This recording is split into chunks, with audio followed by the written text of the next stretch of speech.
ശ്രീ ഗോപാലകൃഷ്ണൻ, ഇതുവരെ നടന്നത് അവിടെ നിർത്തിക്കൊണ്ട് ഞാൻ ചോദിക്കുന്നു, എന്തൊക്കെ മുൻകരുതലുകൾ, എങ്ങനെ ഇത്തരം വെട്ടിപ്പുകൾ തട്ടിപ്പുകൾ ഒഴിവാക്കാം?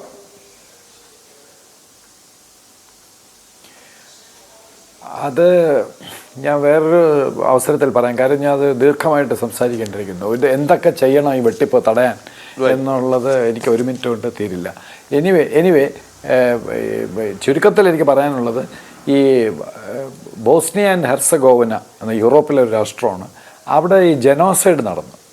മിലോസെവിച്ച് എതിരായിട്ട് അദ്ദേഹമാണ് ജനോസൈഡ് ചെയ്തതെന്ന് പറഞ്ഞ് അന്താരാഷ്ട്ര കോടതി, ഇൻ്റർനാഷണൽ കോർട്ട് ഓഫ് ജസ്റ്റിസ് ഒരു വിധി പ്രസ്താവിച്ചിട്ടുണ്ട്. അതിനകത്ത് പറഞ്ഞിരിക്കുന്നത് ക്രിമിനൽ എൻ്റർപ്രൈസിങ് എന്നാണ്. ഞാൻ എൻ്റെ പല റിപ്പോർട്ടുകളിലും അത് ഞാൻ കടമെടുത്ത് ഞാൻ ഉപയോഗിച്ചു. അപ്പോൾ എനിക്കിവിടെ പറയാനുള്ളത്, ഇന്ത്യയിൽ വേറെ ഒരു സ്ഥലത്തും ഇത്രയും വലിയൊരു ക്രിമിനൽ എൻ്റർപ്രൈസിങ് TDBക്കകത്ത് നടന്നതുപോലെ ഞാൻ കണ്ടിട്ടില്ല.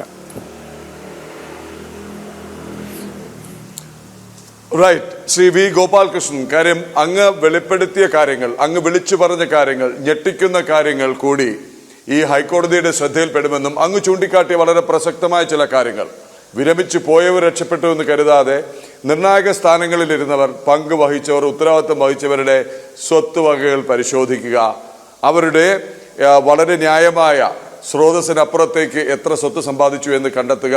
അവിടെ തുടങ്ങാം നമുക്ക് ഈ തിരുത്തൽ നടപടി. എഡിറ്റേഴ്സ് ചോയ്സിന്റെ സമയം അവസാനിക്കുകയാണ്. എല്ലാ അതിഥികൾക്കും, advocate Sankutty Das, advocate Anil Bose, Shri PB Harshakumar, ഒപ്പം നമ്മെ ഞെട്ടിക്കുന്ന വിവരങ്ങളുമായി എത്തിയ മുൻ chief vigilance officer Devaswom Shri V Gopalakrishnan, വളരെയധികം നന്ദി.